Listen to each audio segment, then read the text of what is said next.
Beaver Meadow, it's Mrs. Barcelo and Hazel, and today we are going to be reading a story called Morris Micklewhite and the Tangerine Dress. Morris Micklewhite has a mother named Mora and a cat named Moo. Morris likes Sundays because his mother makes him pancakes on Sundays. Mondays are great too because on Mondays Morris goes to school. Morris likes lots of things about school. He likes to paint, he likes to do puzzles, he likes the apple juice at snack time and singing the loudest during circle time. Good girl. Most of all, Morris likes the dress-up center and the tangerine dress.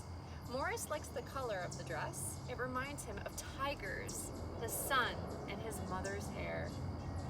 He likes the noises the dress makes, swish, swish, swish, when he walks, and crinkle, crinkle, crinkle, when he sits down. He takes turns wearing all the different shoes, but his most favorite ones go click, click, click across the floor. Sometimes the boys make fun of Morris. Sometimes the girls even do too. Morris pretends he can't hear their words over the swish and swish swishes, crinkle, crinkle, crinkles, and click, click, clicks he makes when he walks. Morris pretends he can't hear their words, but he can. On Monday, Becky tried to pull the dress right off his back. "You can't wear it, you're a boy," she says. On Tuesday, Eli, Henry, and the other boys wouldn't let Morris ride on their spaceship unless he took the dress off. Astronauts don't wear dresses, they said.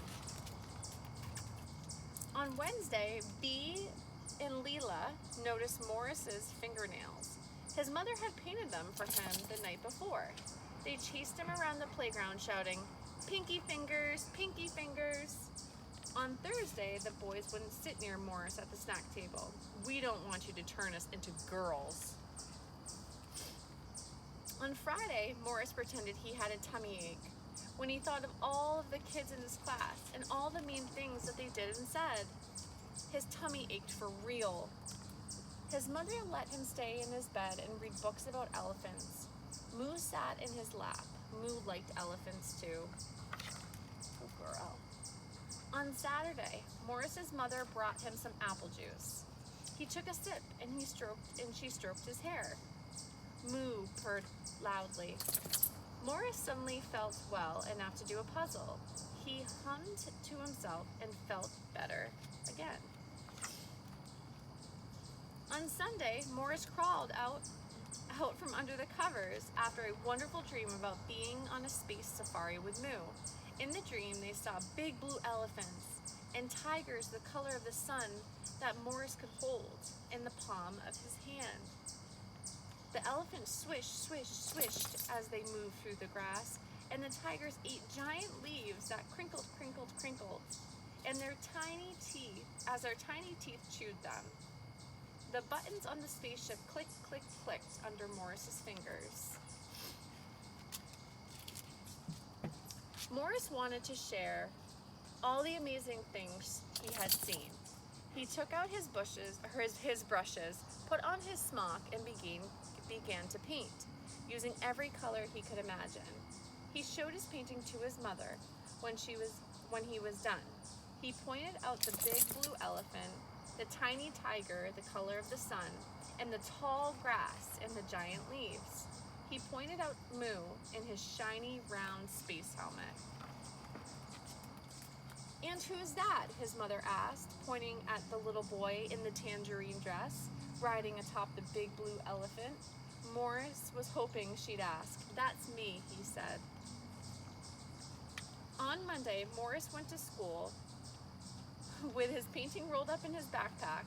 When he had the chance, he put on that dress and it reminded him of tigers and the sun and his mother's hair. Morris swish, swish, swish, the tangerine dress crinkled, crinkled, crinkled, and his shoes click, click, clicked. Morris felt wonderful. Eli and Henry wouldn't let him on their spaceship, so Morris built his own. He hung his painting on the front of it and climbed in, ready to take off. Are there really elephants in space? Eli asked. And tigers? If you follow me, we can find out, Morris offered. Eli and Henry followed Morris to the planet they had never visited before.